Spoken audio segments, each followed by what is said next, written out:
colegas. Buenas tardes.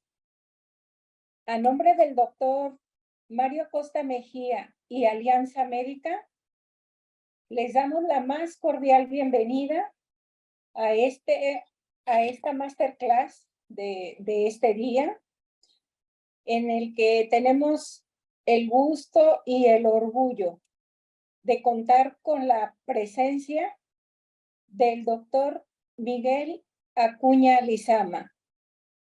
El doctor, orgullosamente líder médico mexicano, nombrado así en el 2020, hermano fraterno de Alianza Médica. Él es médico cirujano por la Universidad Autónoma de Yucatán, especialista en medicina interna por la UNAM, cuenta con maestría en administración y dirección financiera de hospitales, está en la jefatura de investigación del ISSSTE, es presidente de la Asociación para el Impulso e Innovación de Sistemas de Salud AC y cuenta con este gran reconocimiento como líder médico mexicano, conocido por nosotros, muy apreciado y siempre presto a apoyarnos cuando así lo solicitamos. Doctor Miguel, es un gusto tenerlo con nosotros ahora que estamos innovando con este modelo educativo que tan extraordinario resultado nos ha mostrado. Ya verá usted en el transcurso de esta sesión, que seguramente será maravillosa y de gran aprendizaje, pues ese perfil académico que le caracteriza lo garantiza de esa manera. A todos ustedes les recuerdo que la dinámica será en la mitad de la sesión. Daremos lectura a las primeras preguntas que nos hayan enviado a través del chat. Continuaremos con el doctor Miguel. Al final daremos lectura a las últimas preguntas que hayan realizado para este tema maravilloso y les solicitaremos, como en cada una de las sesiones, su solidaridad para las respuestas del cuestionario que se emite. Muchas gracias por su asistencia y bienvenido, doctor Miguel Acuña Lizama.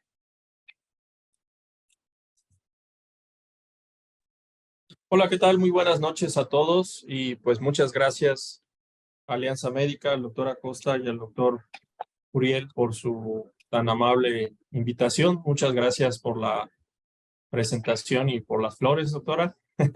Un gusto también verla nuevamente, un gusto pues ver también a varios conocidos por aquí, aunque no veo sus caras, pero pues ya por los nombres ya los voy también conociendo, ¿no?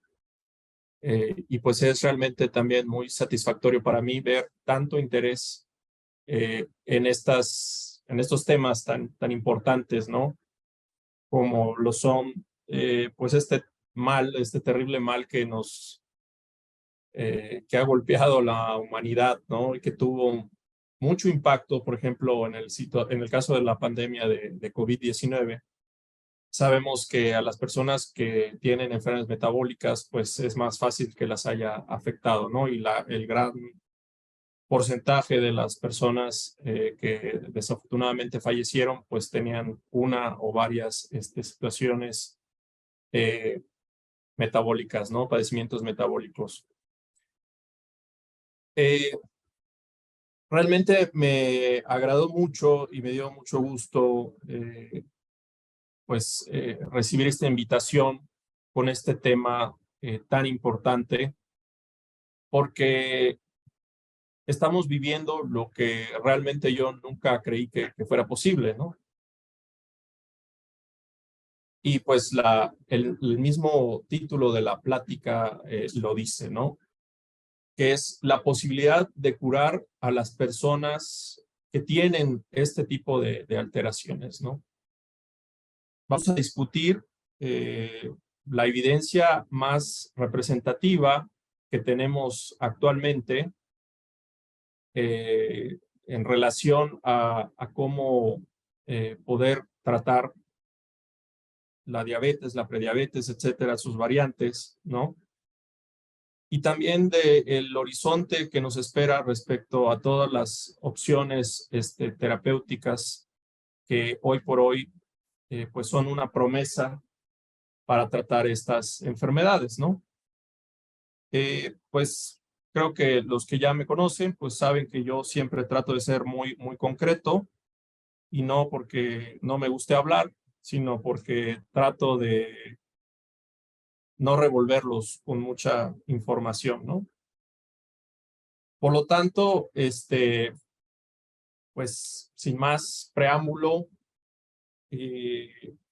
vamos a dar inicio con la sesión. Estoy seguro de que van a surgir muchas dudas y qué bueno que así sea, ¿no? Espero poder resolver algunas, pero estoy seguro de que van a haber muchas más. No sé si me puedan dar, ya tengo la opción de compartir la pantalla.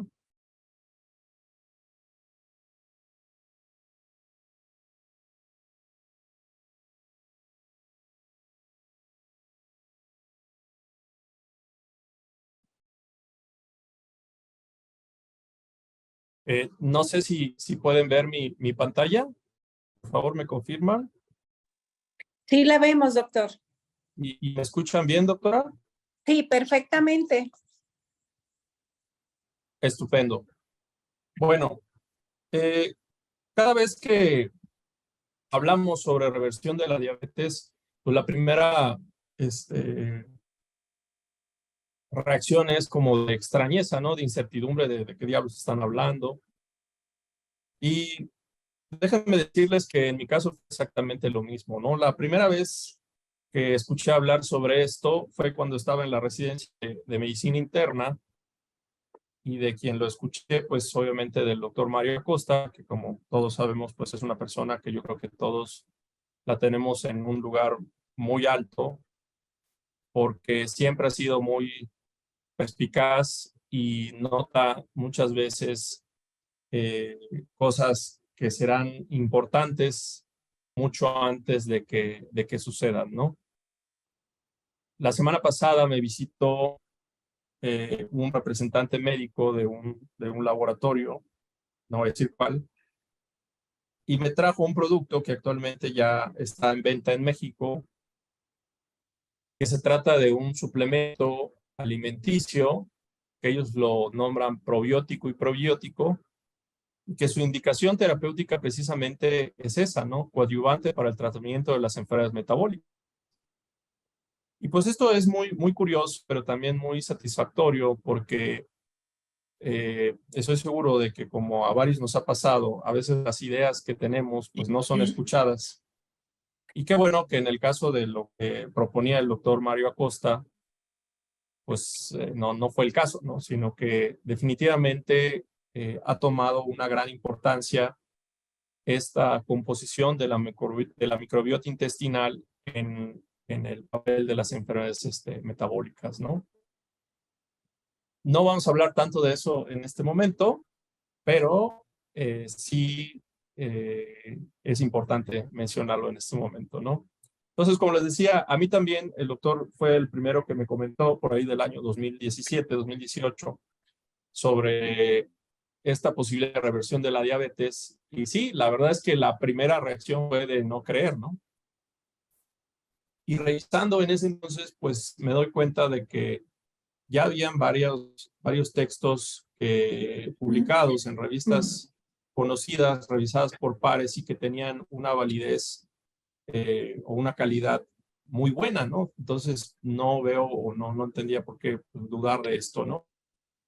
Y pues bueno, finalmente, conforme he avanzado en esta especialidad, pues nos damos cuenta de que sin lugar a duda es algo que va a tomar un papel fundamental en los siguientes años y que incluso, pues, viéndolo desde una perspectiva económica, los laboratorios han desarrollado medicamentos con este objetivo han incrementado muchísimo su valor en el mercado bursátil, ¿no?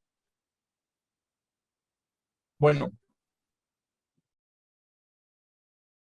¿es posible realmente la reversión de la diabetes? Es decir, si tenemos a una persona con diagnóstico de diabetes, ¿es posible que deje de serlo? Esa es la gran interrogante, ¿no? Y para poder describir esto, me gustaría dejar dos cosas en claro, ¿no? La primera es que tanto la reversión de la diabetes como la definición de la diabetes, como ya todos sabemos, son situaciones que ya están totalmente estandarizadas, ¿no? Y lo primero que vamos a hacer pues, es precisamente revisar cuáles son esos términos. ¿Es posible la reversión de la diabetes? Sí, totalmente. Vamos a ver cómo, ¿no? Apenas en el año 2021 se publicó en la revista Diabetes Care a finales de 2021. Tendrá menos de 2 años. Este artículo que se llama Reporte de Consenso, definición e interpretación de remisión en diabetes tipo 2. Es bien importante que tengamos en mente que únicamente vamos a hablar en esta ponencia de la diabetes tipo 2. Todavía no existe una modalidad que sea análoga a la reversión en enfermedades como diabetes tipo 1 u otras formas de diabetes, ¿no? Por lo tanto, siempre que hagamos aquí la notación de diabetes, nos referimos a diabetes tipo 2, ¿no? Entonces, aquí está la referencia bibliográfica, traté de ponerlo así precisamente para que vean los artículos, ¿no? Y precisamente hubo un consenso de expertos en este año en el cual ya se definió qué debe de ser o qué debemos de considerar como remisión de la diabetes. Por supuesto, este término únicamente va a aplicar en aquellas personas en las cuales hayan sido diagnosticadas de diabetes tipo 2, que como sabemos, la definición pues ha sido estandarizada o el diagnóstico ha sido estandarizado conforme los lineamientos de la Asociación Americana de Diabetes, que año con año publica un suplemento sobre los cuidados que se deben tener para las personas que tienen este proceso, ¿no? Al final la publicación menciona que el mejor término para describir una mejoría de la condición o del estado metabólico sostenido en la diabetes tipo 2 cercano a los niveles normales debe ser remisión de la diabetes. Por lo tanto, ya no es una situación de que yo creo que ya tiene remisión, yo creo que debemos de decirle curación, yo creo que debemos... No. La sugerencia de los expertos es que usemos el término remisión de la diabetes. Y precisamente la remisión se debe definir como un retorno a un valor menor de 6.5 de la cifra de hemoglobina glucosilada, lo cual va a ocurrir espontáneamente o después de una intervención y que persiste por al menos 3 meses en ausencia de farmacoterapia hipoglicemiante. Por lo tanto, si tenemos una persona que cumplía criterios de diabetes, que le dimos tratamiento y que ese tratamiento se suspendió y después de 3 meses la persona o el paciente se mantiene con niveles de hemoglobina glucosilada menor a 6.5, estamos hablando de remisión de la diabetes. Fíjese cómo ahí no exige que los niveles de glucosa en ayuno, la glicemia postprandial, el perfil de lípidos, los niveles de insulina, los indicadores de resistencia a la insulina como HOMA, Quickie, el índice TIG, ninguno de esos se exige para definir o decir que la diabetes de un paciente revirtió o remitió, ¿sí? Por lo tanto, quiero que sean o que tengan la mente abierta con todo lo que voy a decir, dado que si ya se definió esto, pues obviamente pues, habrá muchos casos en los cuales digamos, no, pero pues ahí pues sigue teniendo 110 de glucosa. Pues sí, ni modos, o sea, este fue el acuerdo al que llegaron los expertos y finalmente es a lo que nos debemos de apegar. Recordemos que todas las definiciones, sobre todo en el caso de diabetes y de enfermedades cardiovasculares y de situaciones metabólicas, están basados en riesgo. O sea, ¿por qué 126 es el número mágico para hacer el diagnóstico? Bueno, porque se ha visto que representa un mayor riesgo de que se generen alteraciones irreversibles después de esta cifra, ¿no? Entonces, con este mismo enfoque de riesgo, debemos también de entender que la remisión es posible. Igual, si bien el riesgo de una persona que fumaba y dejó de fumar, sabemos que se equipara luego de 5 años y para fines de riesgo cardiovascular, se equipara al de una persona que no ha fumado, ¿no? Al menos de acuerdo a los lineamientos de la Asociación Americana del Corazón. Entonces, tenemos que tratar de mantener esta postura de que una vez que se alcance lo que dice esta definición, ya debemos de hablar de remisión de diabetes. Por supuesto, sin perder de la vista el hecho de que una persona que ya tuvo este tipo de alteraciones metabólicas va a estar hasta cierta forma propenso a desarrollarlo si pierde este estado de bienestar, vamos a llamarlo así, que nosotros le conferimos al mejorar su salud cardiovascular.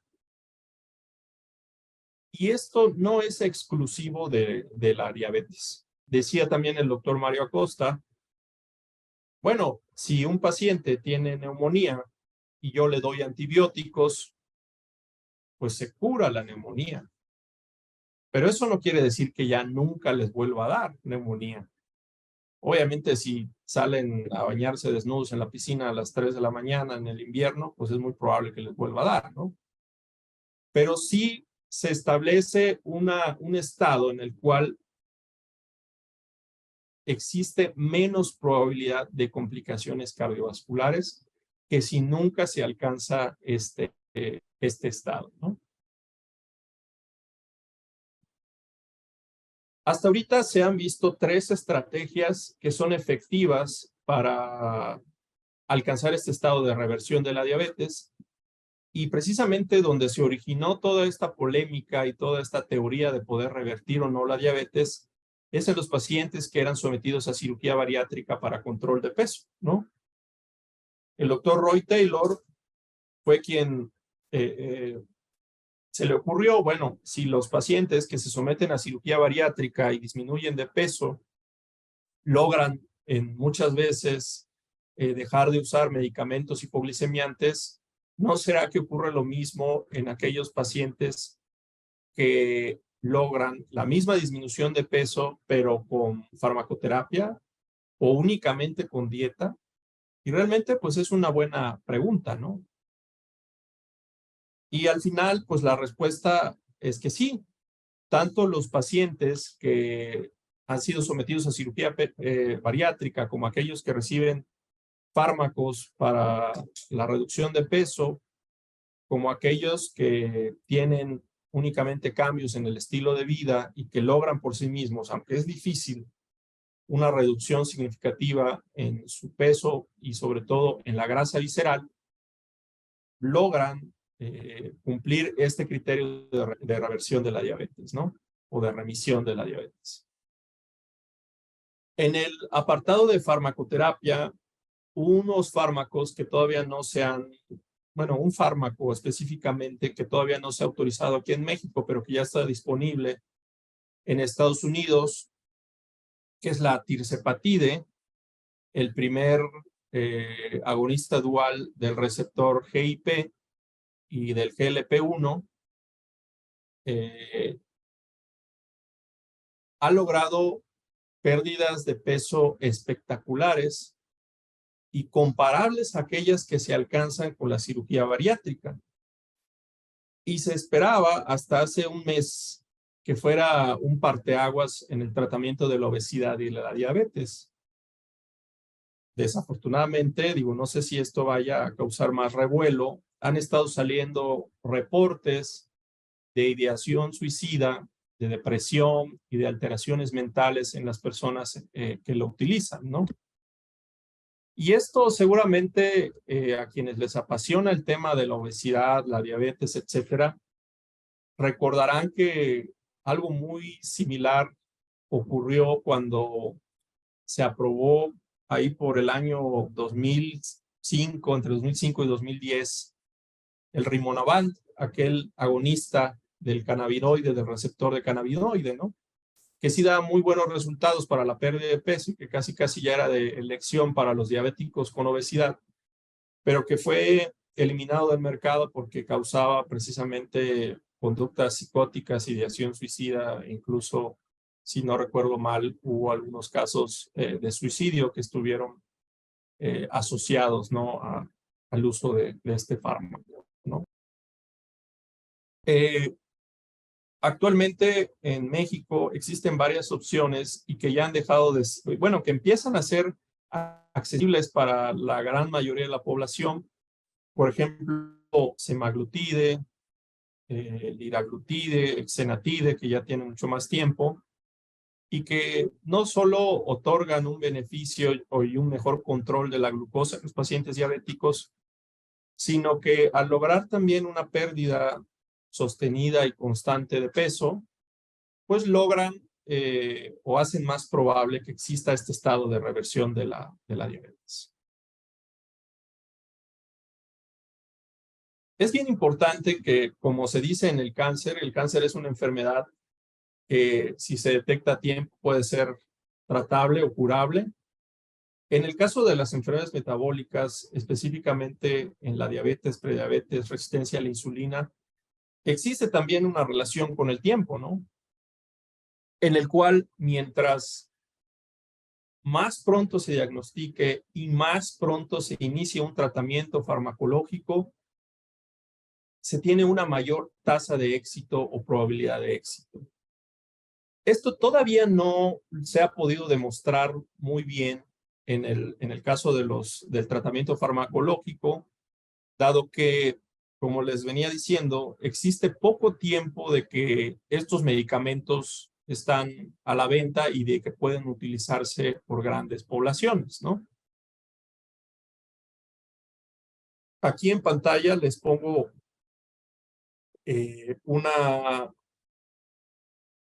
pues un análisis que se hizo en el cual se comparó la duración de la diabetes tipo 2 y los rangos de remisión después de cirugía bariátrica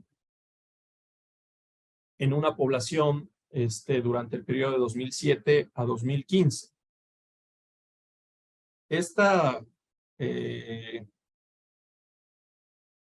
Aquí está la referencia bibliográfica, por si quieren consultar más adelante el artículo completo. Aquí también. Pero me voy a centrar en las gráficas 2 y 3, perdón, 2, 3 y 4 del artículo. En la gráfica 2, que está en la esquina superior izquierda, podemos ver que en el eje de las Y tenemos el porcentaje de pacientes libres de medicación luego de 2 a 5 años de cirugía. Y en el eje de las X, estoy señalando aquí, tenemos el tiempo que habían descrito los pacientes de duración de la diabetes al momento de ser intervenidos de cirugía bariátrica, ¿no? Y vemos que cuando la duración de la diabetes era menor a 1 año, el porcentaje de pacientes que podían dejar de tomar medicamentos era del 95% aproximadamente, ¿no?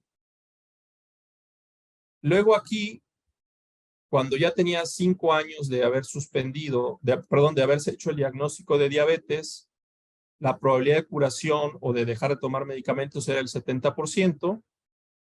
A los 7 años era del 55%. Y cuando el paciente tenía más de 26 años de haberse realizado el diagnóstico de diabetes tipo 2, pues era aproximadamente del 10%. En la figura en esta gráfica, la que está arriba a la derecha, la número 3, tenemos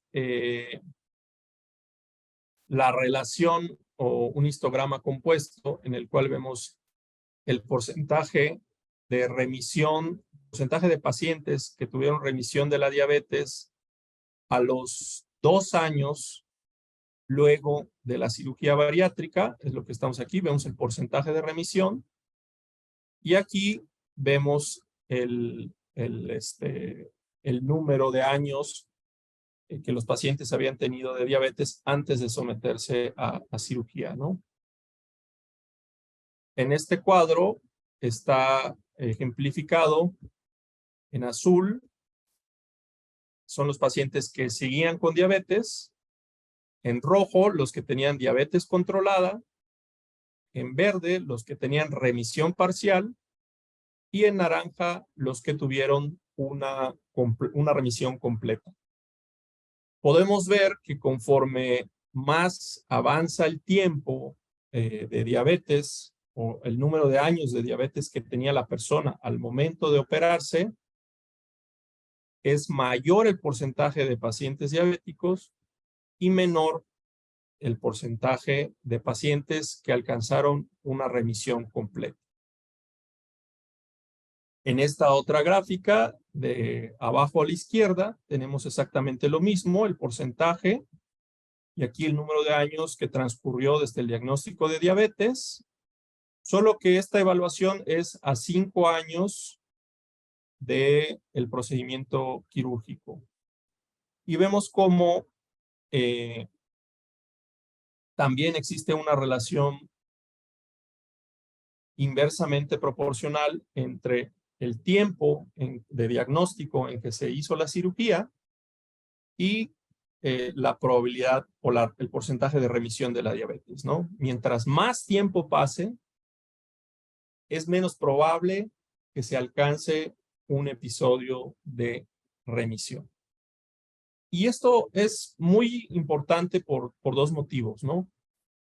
El primero, porque tenemos que concientizar a nuestros pacientes o a las personas que nos consultan de que es sumamente importante empezar con las medidas higiénico-dietéticas que luego les dicen, así como con el tratamiento farmacológico dirigido a la pérdida de peso, tan pronto como sea posible o lo antes posible. Porque mientras más tiempo pase, la probabilidad de que ellos alcancen un estado de remisión va a ser menor hasta que prácticamente sea 0, ¿no? Si bien estos estudios están hechos para después de cirugía bariátrica, se han visto que el tiempo más o menos es similar luego de un tratamiento farmacológico. Sin embargo, la población no es tan grande que nos permita apreciar todo este comportamiento como lo es en el caso de la cirugía bariátrica. Se ve la pantalla ahorita solo con el título de teorías. Ah, sí, perdón, así es. Bueno, precisamente quería hablar sobre unas teorías precisamente del doctor Roy Taylor, que es quien se le ocurrió en primera instancia esto, ¿no?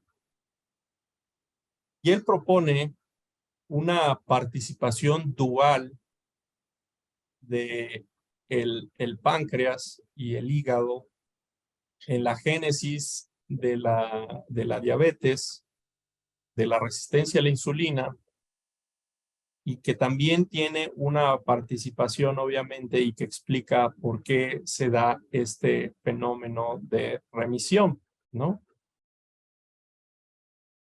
Y lo llamó así, la hipótesis del ciclo gemelo de la etiología de la diabetes tipo 2, ¿no? Fíjese qué interesante que en 2021 venga alguien y nos diga que la diabetes tipo 2 no es una enfermedad del páncreas, sino del páncreas y del hígado. Y pues resulta muy interesante, pero también si lo pensamos, desde que nos enseñaron fisiología, siempre nos han dicho que gran parte de las enzimas contrarreguladoras se producen en el hígado y que si no está la insulina, el glucagón, etcétera, ¿no? Entonces, obviamente tenía que haber una contraparte, ¿no? Y digo, sí, ahorita en retrospectiva pues resulta muy obvio, ¿no? Pero pues obviamente diseñar todo esto es un trabajo pues digno de reconocerse, ¿no? Yo espero realmente que pues antes de que el doctor Roy Taylor nos abandone de este mundo, pues sí le reconozcan su trabajo, porque sí, realmente todas estas contribuciones pues son incluso meritorias, en mi opinión, de un premio Nobel, ¿no? ¿A qué se refiere esto del ciclo gemelo? Bueno, lo primero es que tiene que existir un balance positivo de carbohidratos. En una persona que tiene preexistencia o una predisposición o cierta resistencia a la insulina a nivel muscular de forma persistente. Y la alteración primaria que va a ocasionar todo esto es una producción aumentada de triglicéridos y de lípidos a nivel hepático, porque finalmente esa es la forma en la cual nuestro hígado trabaja, ¿no? O sea, cuando existe un exceso de carbohidratos, lo convierte a carbohidratos más complejos o lo convierte también a triglicéridos, a lípidos, ¿sí? Estos lípidos obviamente va a llegar un momento que está señalado aquí, en el cual se sobrepasa la capacidad de almacenamiento y entonces empieza a haber un depósito graso a nivel pancreático y a nivel hepático. Por eso es que existe una asociación tan alta entre las personas que tienen resistencia a la insulina y aquellas que tienen hígado graso, o como actualmente se llama correctamente, enfermedad metabólica del hígado no alcohólica. Enfermedad grasa metabólica del hígado no alcohólica, ¿no? Este depósito de grasa a nivel pancreático va a contribuir con una disminución de la respuesta a la glucosa ingerida y también a través de este mecanismo va a generar un incremento en la glucosa postprandial que va a generar una elevación de la glucosa plasmática. Esto va a producir que exista una mayor secreción de insulina basal, lo cual produce a su vez también hiperglicemia, mayor acumulación de grasa a nivel hepático, mayor producción de lípidos a nivel hepático y nuevamente acumulación de lípidos a nivel pancreático, que al final va a producir un proceso inflamatorio muy parecido al que ocurre a nivel endotelial en la aterosclerosis y que va a producir daño o destrucción de las células pancreáticas, específicamente las células beta, lo cual va a contribuir incrementando esa resistencia a la insulina y esa deficiencia de insulina, que sabemos que es la etapa final de los pacientes con resistencia a la insulina o con diabetes tipo 2.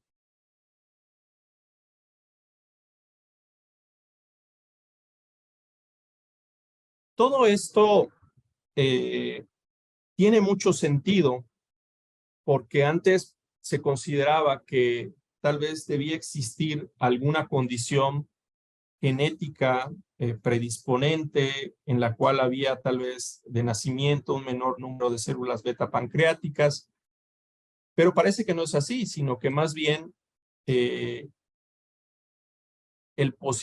balance positivo calórico es el estímulo externo que genera todo este fenómeno que conlleva a una destrucción pancreática, ¿no? Y por lo tanto a una diabetes tipo 2 que depende totalmente de la administración exógena de insulina. No me acuerdo si lo puse más adelante, pero concluye el doctor Roy Taylor esta publicación diciendo que existe evolutivamente una asociación directamente proporcional entre la disponibilidad de alimentos en las poblaciones y la prevalencia de diabetes tipo 2. Por lo tanto, digo, nos están diciendo algo que también pues ya era conocido, pero de una forma muy elegante, que la diabetes tipo 2 es una consecuencia del estilo de vida que actualmente llevamos, en el cual existe en unas partes del mundo, pues un exceso de calorías o de carbohidratos sobre todo, ¿no?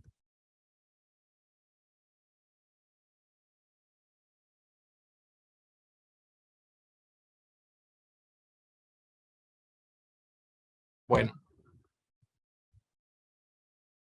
pasando a las intervenciones no quirúrgicas, tenemos este otro estudio que se llama DIRECT, o que nombraron así, en el cual se llama,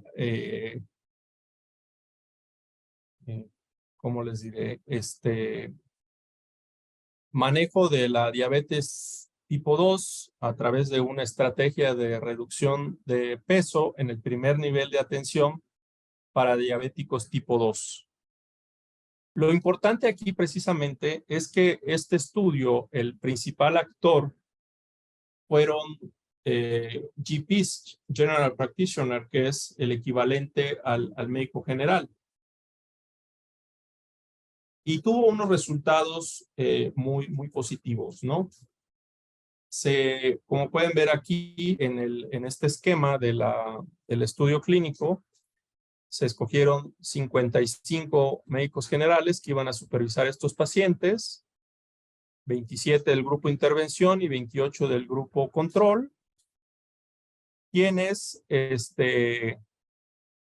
determinaron, quienes reclutaron, perdón, a los pacientes de distintas ciudades, aquí de Scotland y de Tyneside. Escogieron un total, incluyeron un total de 1,510 participantes, de los cuales 246 rechazaron, 841 ya no volvieron a contestar, 423 aceptaron participar, 117 fueron eliminados por cumplir los criterios de exclusión. Al final se incluyeron 306 pacientes en el estudio, se dividieron en dos grupos más o menos equitativos, cuyas variables demográficas, sociodemográficas, no son estadísticamente distintas, y el resultado, la forma en la que se buscó, el objetivo primario fue una reducción de peso de aproximadamente 15 kilos a través de una estrategia de ejercicio y restricción calórica con una dieta de 800 kilocalorías. Lo que obtuvimos de este estudio, es que levantaron la mano, perdón. No sé si quiere, doctora, que demos oportunidad de participar o continúo y hasta el final. No, doctor, sí. Hasta ahorita nada más tenemos 2 preguntas. Si gusta avanzar un poquito más y ya damos el espacio. Perdón. Ajá. Muy bien. Como podemos ver aquí, aquí tenemos los objetivos. El objetivo primario fue la remisión de la diabetes relacionado a la pérdida de peso a los 12 meses. El primer coobjetivo primario fue alcanzar una pérdida de 12 o más kilogramos a los 12 meses. El objetivo secundario fue la remisión de la diabetes, definida precisamente como menos una hemoglobina glicada menor a 6.5, sin tomar medicamentos para la diabetes por 2 meses. Fíjese que qué importante era esta situación de la definición, porque hasta que no se definiera bien qué era o qué se entendía como remisión de la diabetes, íbamos a tener precisamente esto, ¿no? Cada quien iba a diseñar estudios clínicos como se le diera la gana, y pues obviamente no iba a haber homogeneidad o no íbamos a encontrar resultados reproducibles. Entonces, el primer paso para poder diseñar estudios clínicos y evaluar medicamentos, terapias, dispositivos, lo que quieran, para definir si sirve o no y para poder revertir o remitir la diabetes, pues es precisamente definir qué es la remisión, ¿no? Fíjense cómo en este caso ellos están utilizando un periodo de tiempo menor sin medicamento, ¿no? Habíamos dicho que son 3 meses y aquí están utilizando 2 meses, ¿no? Aquí obviamente tenemos un grupo placebo, un grupo control en el cual se dio el cuidado estándar, no hubo la restricción calórica, etcétera, ¿no? En el grupo de control, pues obviamente, ¿cuántos pacientes alcanzaron una pérdida de peso mayor o igual a 15 kilos a los 12 meses? Ninguno. Y en el grupo de intervención, el 24%. Lo cual, pues, es estadísticamente distinto, vamos a llamarlo así. ¿Cuánto, a los 12 meses, qué porcentaje de pérdida de peso tuvieron los pacientes, ¿no? Y ellos lo clasificaron aquí en clases de tamaño de 5 kilos, ¿no? Es decir, nada, aquí en la primera columna, en la parte de abajo, luego 5 kilos, luego de 5 a 10 kilos, de 10 a 15 y más de 15, ¿no? Y vemos cómo la mayoría a los 12 meses alcanzó más de una pérdida ponderal de más de 15 kilos, ¿no? Lo cual, pues, es importante porque, como ya hemos dicho, más o menos se ha visto que este es o que la pérdida ponderal que se tiene que alcanzar para observar remisión de la diabetes es precisamente más o menos de 12 a 15 kilos, ¿no?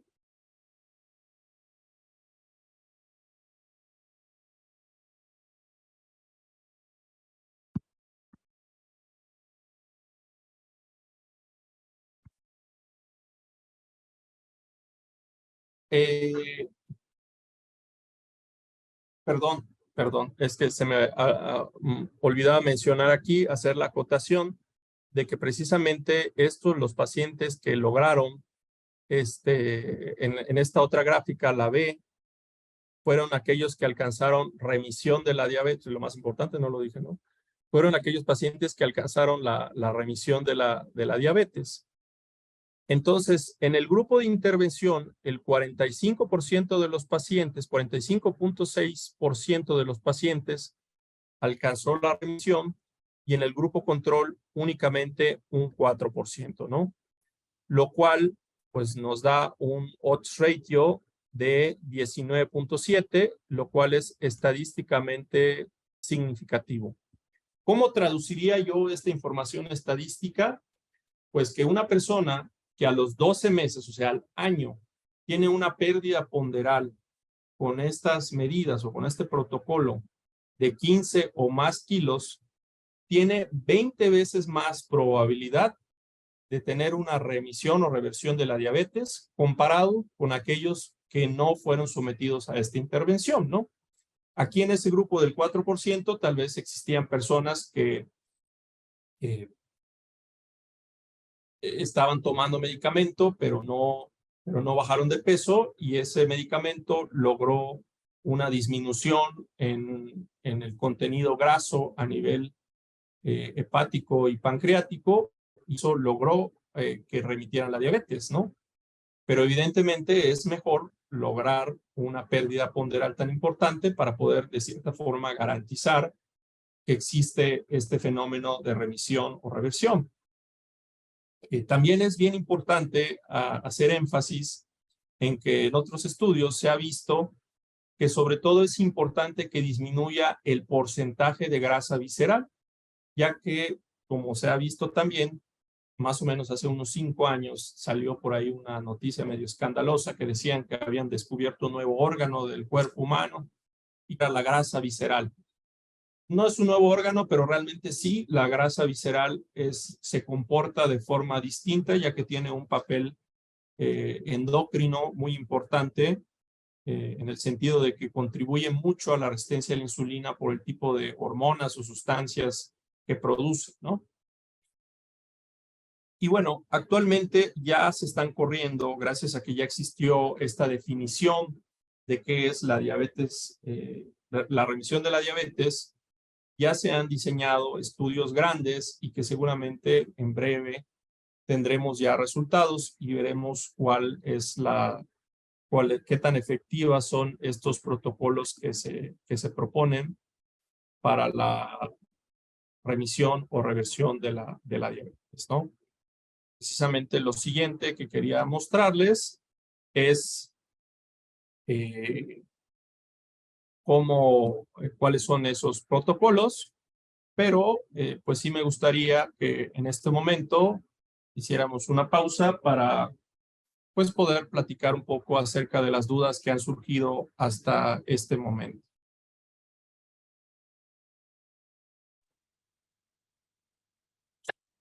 Justamente están entrando algunos comentarios en este instante.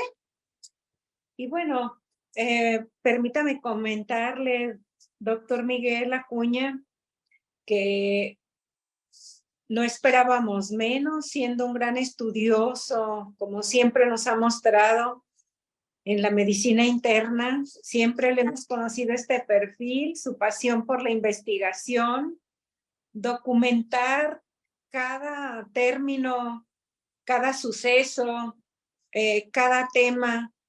Ese es un perfil que le caracteriza. Y bien, en estos estudios tan interesantes que nos ha mostrado, sobre todo me parece muy, muy bonito, muy revelador, vaya, nos ha dejado hasta donde vamos un gran aprendizaje, sobre todo reafirmado conocimientos, porque justamente en una de las ponencias el doctor Acosta nos había hecho énfasis completo en la gran relación metabólica del hígado y del páncreas, justamente. Este esquema que nos muestra usted de este investigador es maravilloso, porque está sencillo, pero claro y contundente. Entonces, yo aquí le haría el primer planteamiento que le hacen, y es, seguramente ya lo respondió, doctor, y valdría la pena reafirmarlo. ¿Qué parámetros debemos considerar para que el paciente con diabetes mellitus se diga que se revierte su enfermedad o que puede revertir su enfermedad? Bueno, aquí tal vez no me queda muy clara la pregunta. Digo, la puedo entender de dos maneras, ¿no? La primera es que cuando decimos que la diabetes revirtió, ya vimos que cuando se alcanza una hemoglobina glucosilada menor a 6.5 y el paciente está libre de medicamentos hipoglicemiantes y se mantiene así luego de 3 meses. Ahí ya se habla de remisión o de reversión de la diabetes, ¿no? O bueno, ¿qué parámetros nos hacen considerar que un paciente puede revertir, o sea, o que es candidato para que le demos un tratamiento cuyo objetivo sea la remisión de la diabetes? En ese caso, pues sería el tiempo de diagnóstico, ¿no? Y aquí, pues no me gustaría como decir, no, a ver, de 7 años, que ese es el número que han puesto, ¿no? 7 años, alta probabilidad, más de 7 años de diagnóstico, baja probabilidad, ¿no? Entonces, ¿a qué pacientes yo puedo considerar que son candidatos a que revierta la diabetes? Primero, que tenga diabetes tipo 2, o sea, porque si es diabetes tipo 1 o tiene diabetes gestacional o tiene diabetes asociada a lo mejor a un Cushing, a un tumor hipofisiario, obviamente no lo vamos a lograr, al menos con este enfoque, ¿no? Y la segunda, pues es que tenga un tiempo de diagnóstico de la diabetes menor a 7 años. Ahora bien, al momento de decir que tiene, el momento del diagnóstico, pues tenemos que ser muy, muy acuciosos, ¿no? Porque si viene una persona que tiene 70 años y nunca se ha hecho estudios en su vida y por primera vez se trae sus estudios y lo vemos y ya tiene retinopatía, ya tiene enfermedad renal, tiene hemoglobina glicada de 11, ese paciente no tiene por lo menos 15 años de que tiene la enfermedad, ¿no? Entonces, aunque nosotros le hagamos el diagnóstico ahorita, pues ese paciente no sería el candidato ideal para considerar un esquema de reducción, perdón, con objeto de remisión de la diabetes, ¿no? En quienes sí, bueno, un paciente joven, por ejemplo, ahorita el paciente más joven que tengo con diabetes tipo 2 y que está precisamente la semana pasada, lo acabo de considerar candidato para que empezara un programa de remisión de la diabetes, tiene 15 años, es una niña de 15 años. ¿Por qué tiene diabetes tipo 2? Pues su mamá me lo dijo muy claro, es que todos los días se toma 1 litro de Boing, de manzana. Y no es que el Boing cause diabetes, pero obviamente eso es un indicador del tipo de alimentación que ella ha llevado durante toda su vida, en el cual pues evidentemente hay hiperglicemia y aunque no tiene una obesidad así súper manifiesta, pues tiene resistencia a la insulina, ¿no? Tiene 60 el valor de insulina en sangre es de 60, cuando lo normal es no mayor a 20. Entre 10 y 20 debe ser. 60, pues es el triple de insulina. Entonces, va que corre, o sea, ya tiene súper resistencia a la insulina y ya tiene diabetes, ¿no? Entonces, en ella definitivamente no me queda duda de que este tipo de alteraciones no tienen mucho tiempo que empezaron. No sé si de esa forma contesto esas dos, esa pregunta que yo la puedo entender de dos formas, ¿no? Seguramente, doctor, pero además nos enriquece mucho con esta retroalimentación. Muchísimas gracias. La segunda pregunta es, hay una tercera, pero que la acaba de responder puntualmente, doctor. Así es que esa ya no la vamos a repetir. La otra es una inquietud que le surge a uno de nuestros participantes y dice, los pacientes que llegan a la hemoglobina glicada de 6.5%, que era diabético, se podría considerar ya en este caso, cumpliendo estos datos que usted comparte, doctor, ¿se pudiera considerar prediabético o exactamente cómo se le define? Pacientes que llegan a tener hemoglobina menor a 5, que era diabético, se considera prediabético. Esto sería correcto. Ah, ya.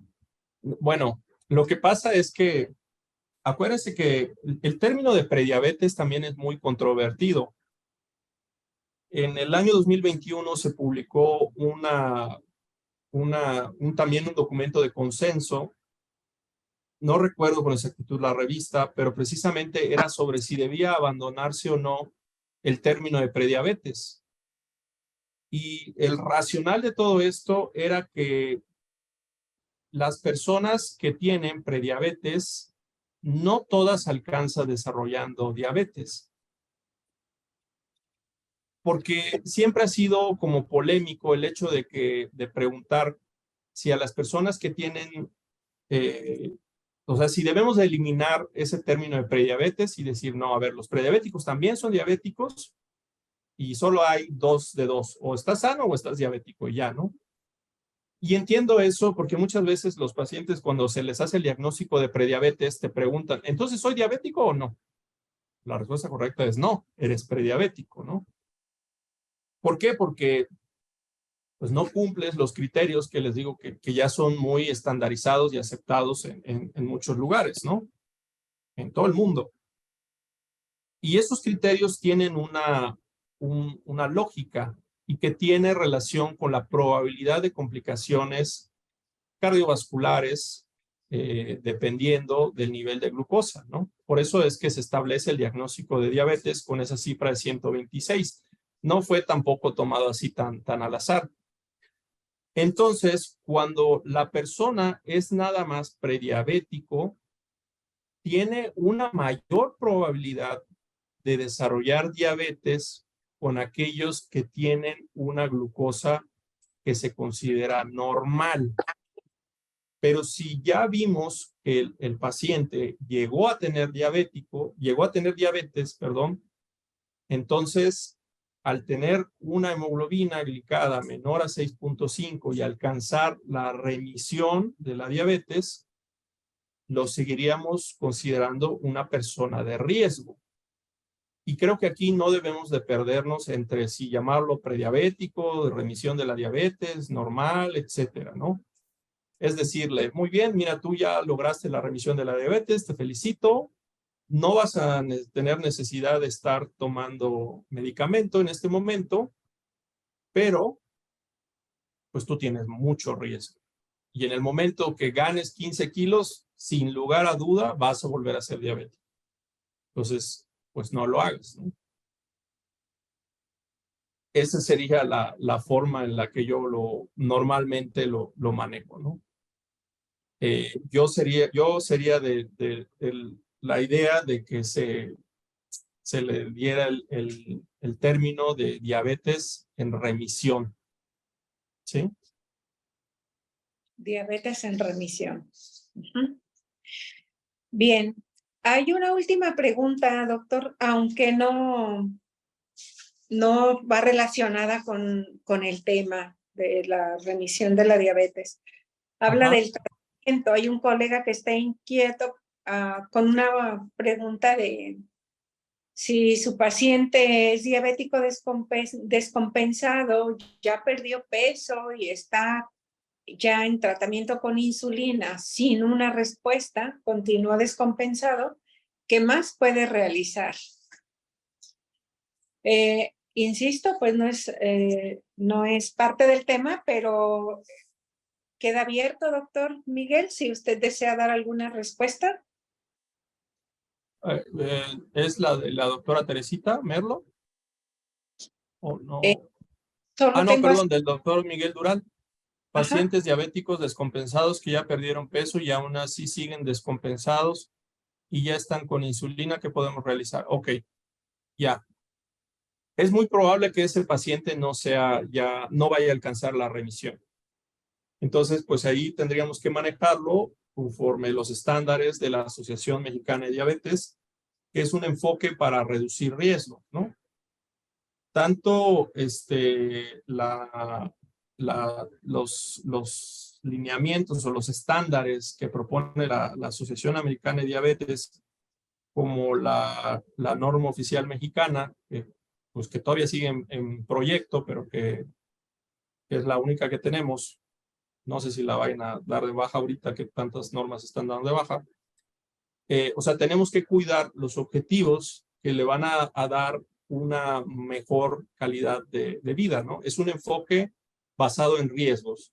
Tener colesterol LDL menor de 100, hemoglobina glicada menor de 6.5, presión arterial menos de 130/80, una visita oftalmológica una vez al año, medición de microalbuminuria una vez al año, hemoglobina 2 veces al año,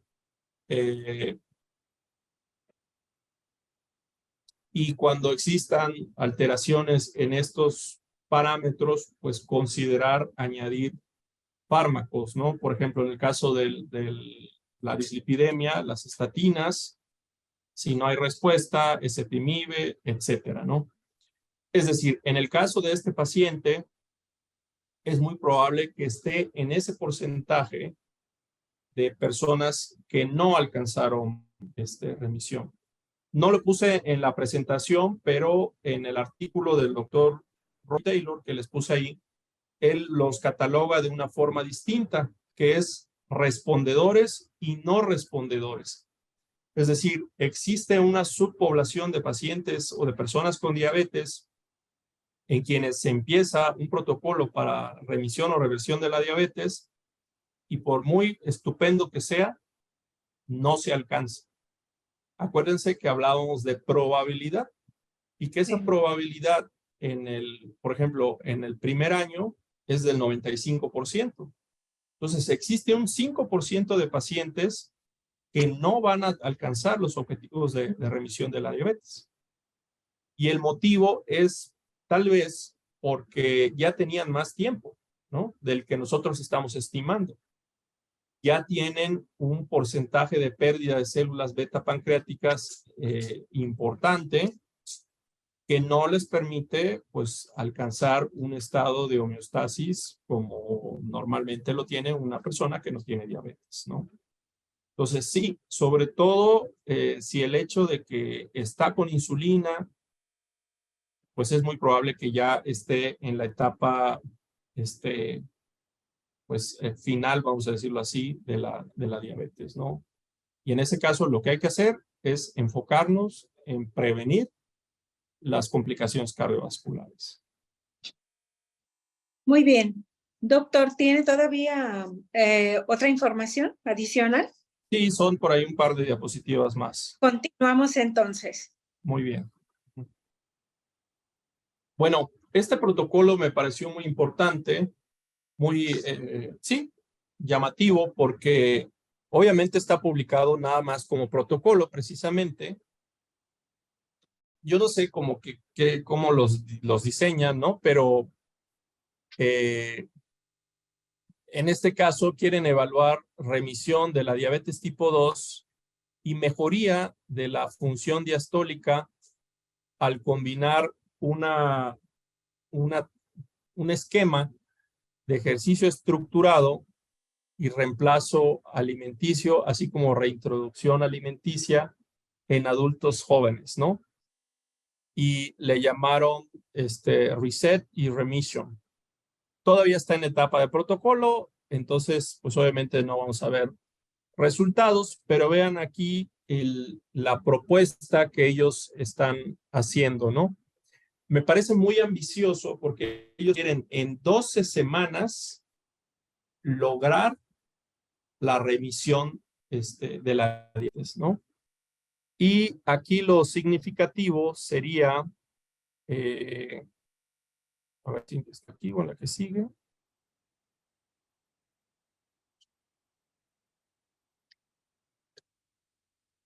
Ahorita estamos no viendo su pantalla, doctor. ¿No están viendo la presentación? No. Perdón.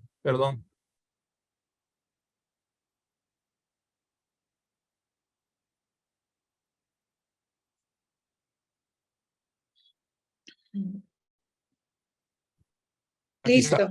Ahora sí lo ven, ¿verdad? Entonces, aquí está el estudio. como fue publicado como protocolo en British Medical Journal. Todavía no está en etapa de ejecución. Y aquí tenemos cuáles son la metodología esquematizada que se va a realizar, ¿no? Entonces, como podemos ver a ver, se los voy a anotar aquí, consiste también en en un esquema de ejercicio aeróbico y entrenamiento de resistencia y una dieta baja con un reemplazo parcial de alimentación estructurado. ¿Qué quiere decir? Que les van a dar algún suplemento. Seguramente también tiene un enfoque comercial más adelante, ¿no? Por eso es que no especifican tanto cuál es o sea, qué les van a dar, ¿no? Pero pues prácticamente pues es lo que luego, así de forma muy somera, recomendamos, ¿no? O sea, haga ejercicio y no coma tanto, ya, ¿no? Entonces, seguramente va por allá, ¿no? Entonces, vamos a ver resultados muy interesantes, les digo, porque es muy ambicioso que ellos quieran a las 24 semanas, perdón, ya evaluar. Entonces, fíjense cómo de 5 años, 2 años, 1 año, y ahorita algo tan sencillo como, como 13, 24 semanas, ¿no? Tengo por ahí una paciente que logró, yo siempre digo que es gracias o sea, a su esfuerzo, ¿no? Por supuesto, usa insulina todavía, aunque le estoy reduciendo ya, pero ella ingresó en junio por un estado hiperosmolar, perdón, sí, un estado hiperosmolar no tóxico. Tenía glicemias aproximadamente de 300, pero sí osmolaridad plasmática elevada, y llegó tenía hemoglobina glicada de 11. Actualmente tiene una hemoglobina glicada de 6.2, y todavía pues, está en esta etapa de aprendizaje de lo que llamamos educación en diabetes. Por lo tanto, yo espero todavía que mejore, ¿no? Y tiene 3 meses precisamente de tratamiento, que son 12 semanas. Entonces, yo creo que totalmente es posible este esquema, pero pues van a ser muy interesantes los resultados que nos muestren, sobre todo con el rigor científico que sabemos que amerita este tipo de propuestas, ¿no? Digo, yo les puedo contar 1000 historias, pero pues obviamente eso no tiene ninguna validez.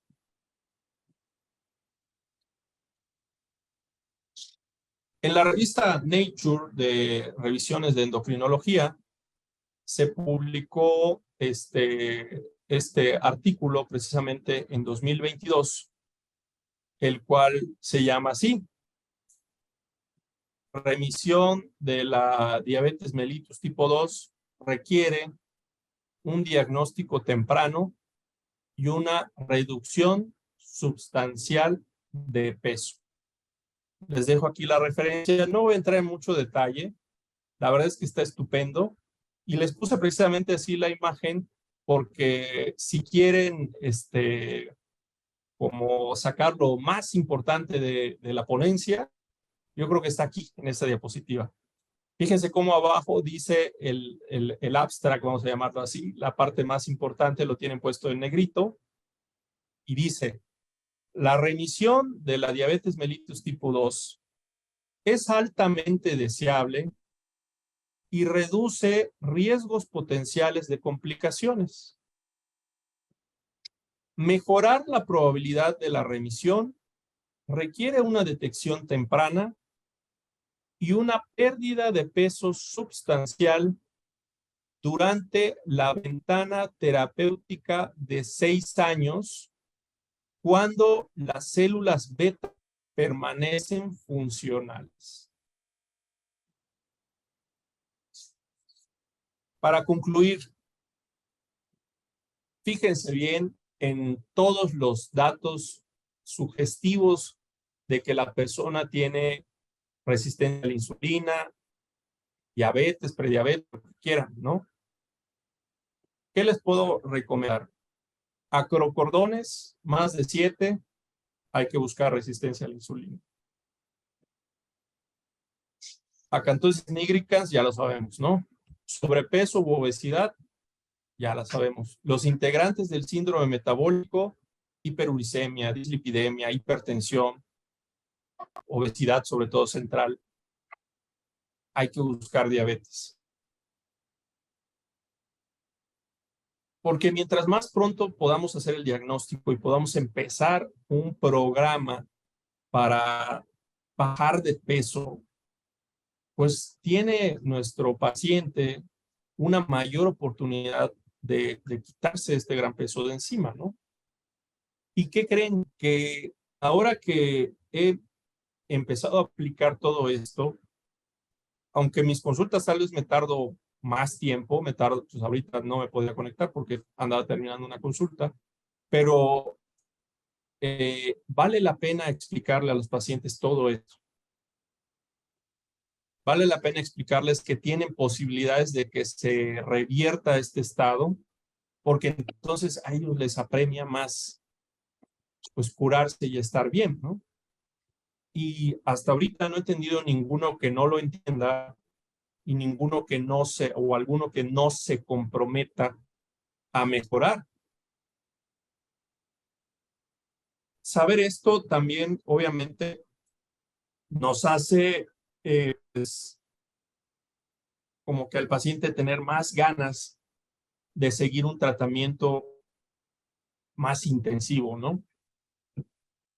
A veces les digo, a ver, venga en 2 semanas. Ay, doctor, es que no tengo dinero, que no me importa, no le voy a cobrar. Le digo, pero venga porque tenemos que ajustar la dosis o este es mi teléfono, llámeme, mándeme sus glicemias, todo esto. Y la verdad a mí me motiva como médico, pero seguramente también pues al paciente, a la persona que sufre de diabetes, le motiva mucho saber que tiene esperanza y que por eso tiene que apurarse, que tiene que tomar los medicamentos, que tiene que hacerse los estudios, que tiene que ir a seguimiento con su médico. Y la verdad es que ahorita, pues sí, obviamente no les voy a decir que todos ya tienen reversión de la diabetes, sería una mentira, ¿no? Pero la verdad es que todos han mejorado su control glicémico. Si ustedes revisan en los libros de farmacología cuál es lo máximo que alcanza un medicamento, no más de 2% de reducción de la hemoglobina glicada. Entonces, imagínense poder decir, este paciente tenía 11 y ahora tiene 6. O decir, tenía 12 y ahora tiene 7. Pues está súper bien, súper bien. Y también, pues no me queda duda de que esto no es solo cuestión de fármacos, ni solo cuestión de dieta, ni solo cuestión de ejercicio, sino que tiene que ser todo. Yo les recomiendo mucho que aquellos que estén interesados en tratar a las personas que tienen diabetes se especialicen en ello y no necesariamente tienen que ser internistas o endocrinólogos. Existe, por ejemplo, la Asociación Americana de Diabetes da el curso o el diplomado de educadores en diabetes, donde van a ver todo lo que no es farmacológico y que es súper, súper importante. Aquí les dejo mis datos. Nosotros acabamos de implementar aquí en el Hospital Ángel Lindavista de la Ciudad de México la unidad metabólica, donde nos ocupamos de tener todo lo necesario para atender estas enfermedades y solucionarlas, por supuesto, ¿no? Ese es el teléfono del consultorio y ahí está mi correo en caso de que tengan alguna duda en particular y si en algo les puedo servir, pues como siempre estoy a sus órdenes. Muchas gracias. Gracias también, doctor Miguel. Qué gusto todo lo que nos comenta, nos comparte y estos datos para estar en un contacto estrecho con usted. Y le hago la siguiente pregunta, doctor. Nuestro colega, el doctor Agustín Díaz Góez, le pregunta qué ventajas tiene el prescribir metformina en la etapa de prediabetes.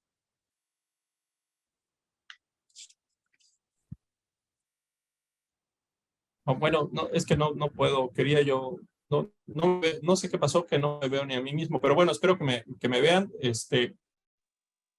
Mire, Sí, lo doctor, la vemos verdad es bien. que, ok, perfecto, ya. La verdad es que como las ventajas que yo puedo enumerar, primero el costo, dos, que no hay riesgo de que el paciente desarrolle hipoglucemia, pero en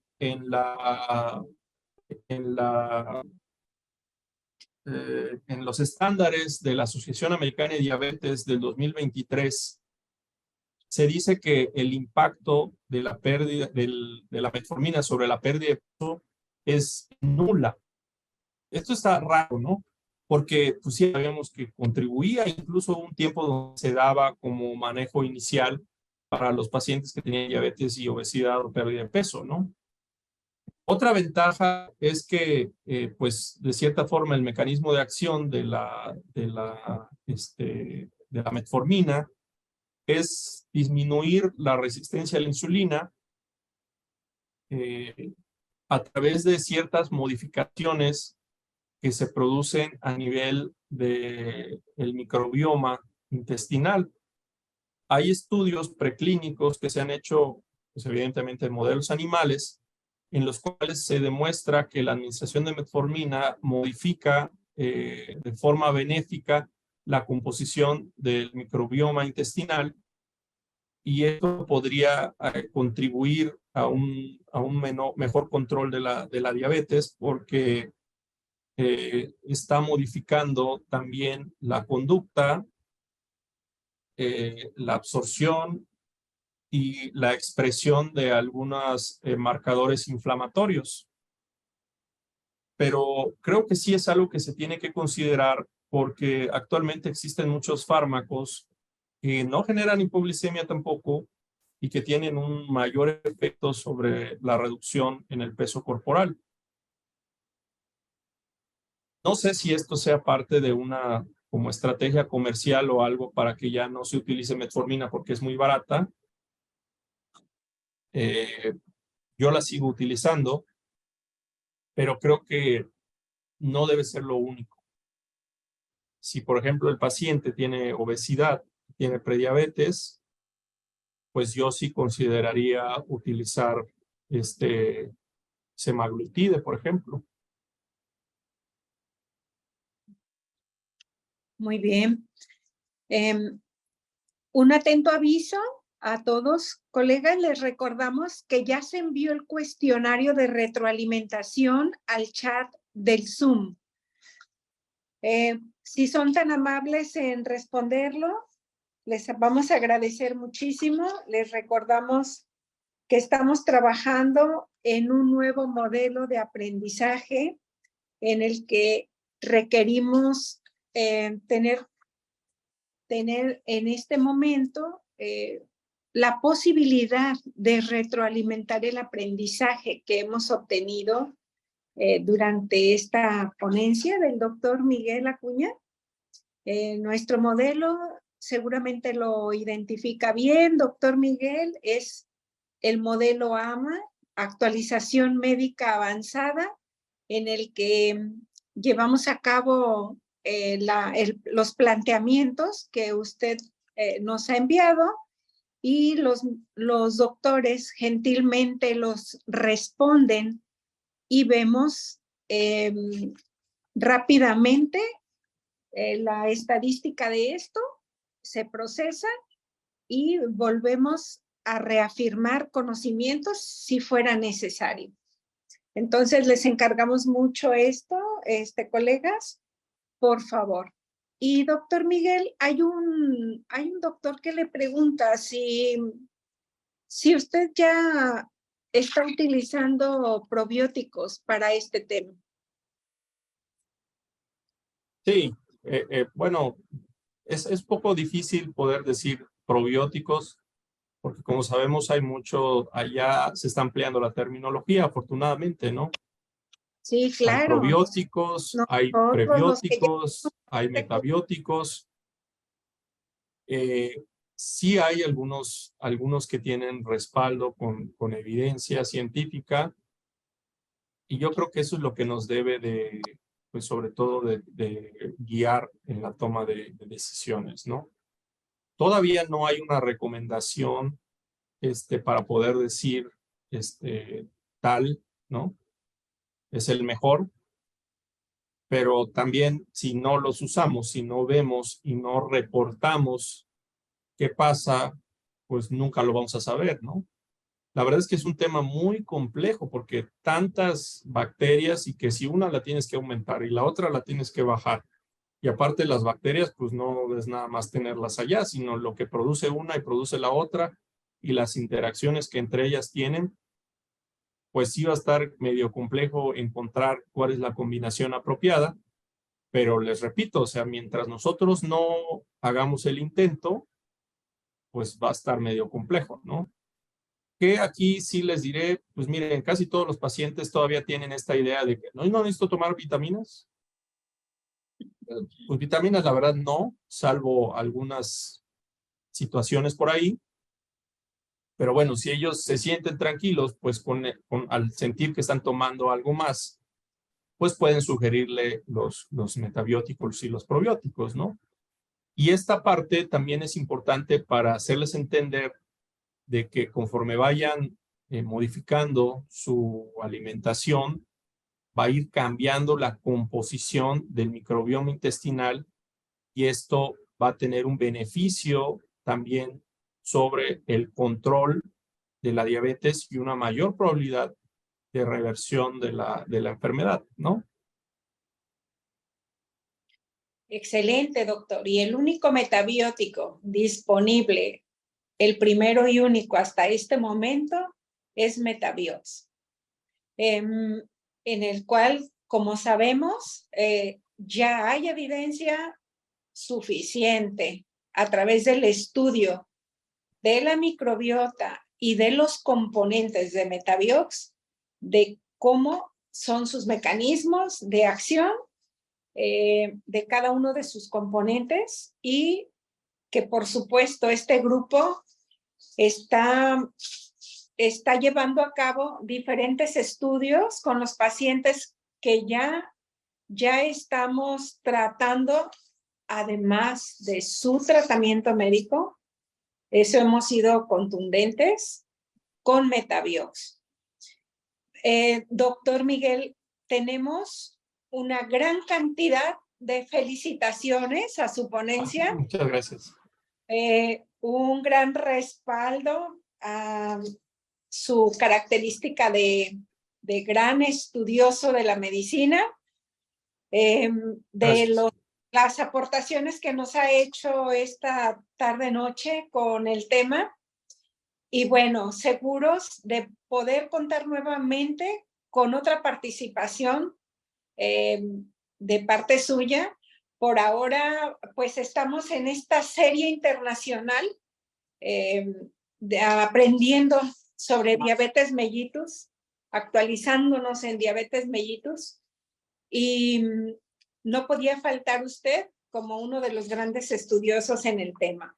Serie médica internacional de alta especialidad en diabetes mellitus, como bien usted lo acaba de sugerir.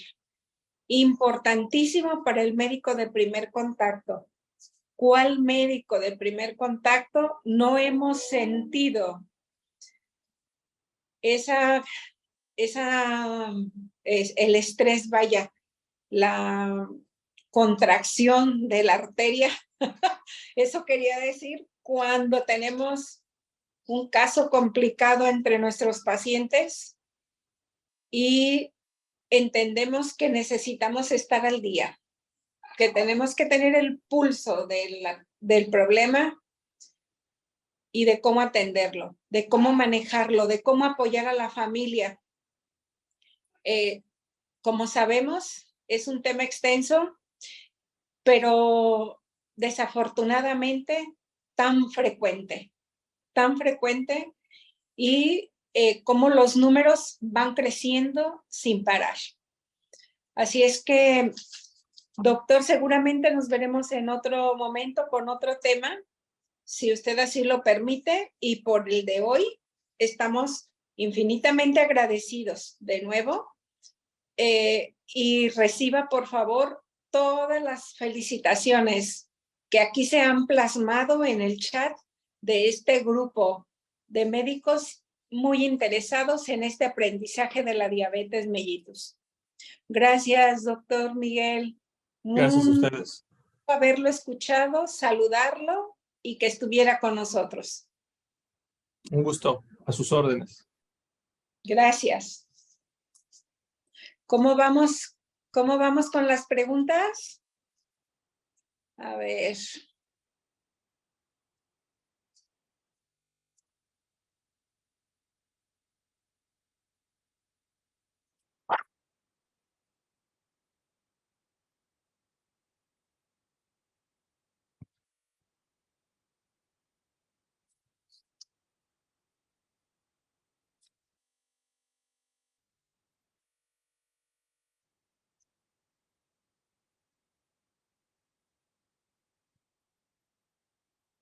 Doctora Liz Maylin, por favor, ¿me apoya en la lectura de las preguntas?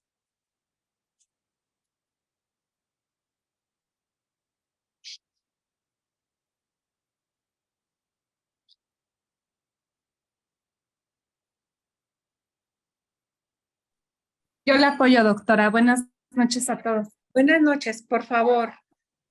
A ver, la primera es tiempo que debe mantenerse al paciente sin hipoglucemia antes para considerar que hay remisión. Es, bueno, 1 año, 3 meses, 3 años, 6 meses. La respuesta con mayor porcentaje es la de 3 meses, el 84%, el 70%.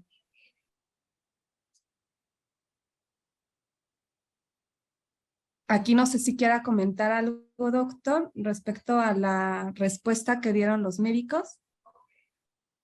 Sí, claro, esa es la respuesta correcta, ¿no? Quedamos que 3 meses, con toda la mala intención del mundo, ¿no? Le puse ahí 1 año y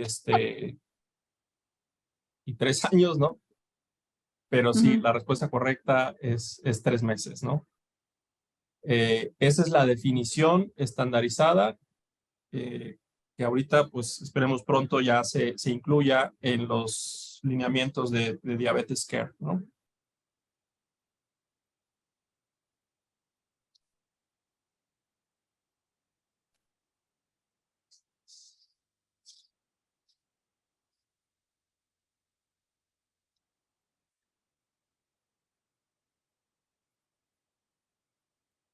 No sé si me escuchen. Ahorita ya, Laurita. Ok, listo. La siguiente.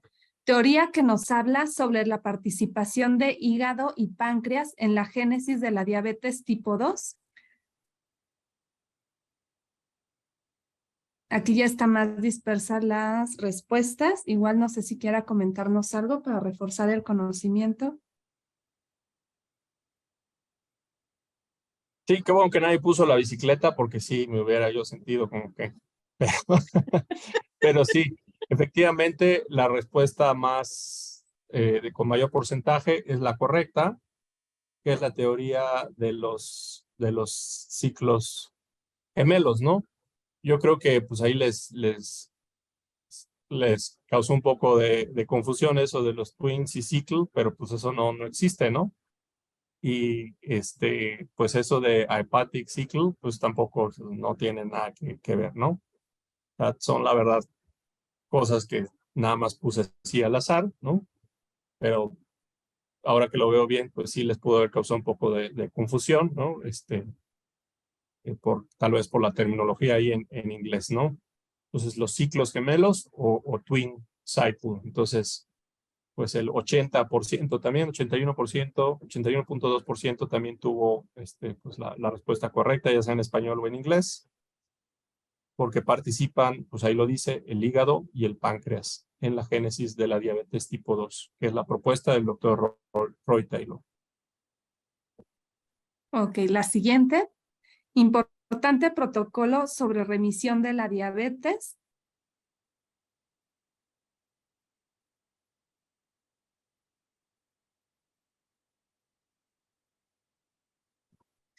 Bueno, ahí sí creo que se medio perdieron. Esto de reverse, yo lo inventé, no lo puse en ningún momento. Redilac es un buscador y Framingham pues es el estudio cardiovascular. Ahí no tiene nada que ver sobre lo que hablamos.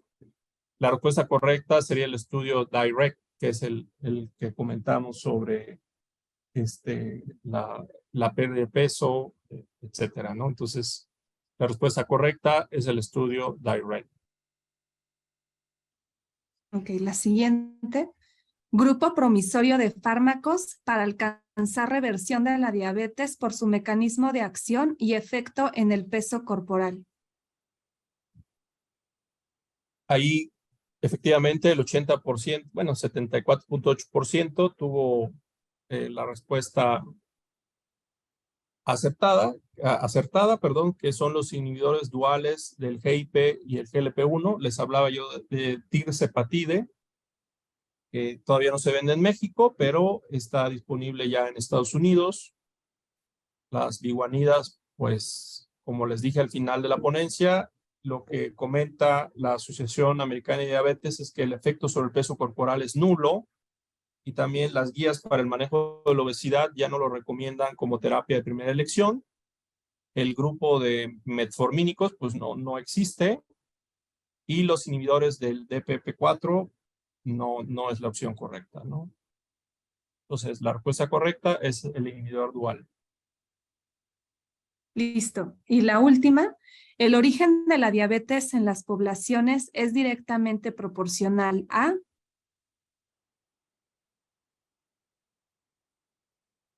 La respuesta más frecuente es también la correcta, en este caso, la disponibilidad de alimentos. Cerramos con esta frase del doctor Roy Taylor, en el cual él decía que mientras más alimentos tienen las poblaciones, es más probable que tengan diabetes, y también tiene mucha relación esta teoría de los ciclos gemelos, en la cual vemos que el estímulo inicial es precisamente una mayor ingestión de calorías, ¿no?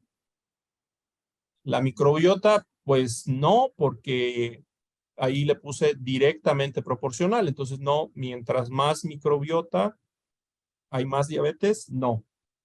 Sí depende del tipo de microbiota, pero no de la cantidad.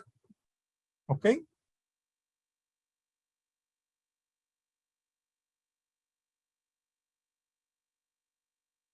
Muchas gracias, doctor. Ya le doy la palabra a la doctora Rojas. Muchas gracias, Laurita, por el apoyo. Y es una retroalimentación que nos deja todavía más claridad sobre el tema.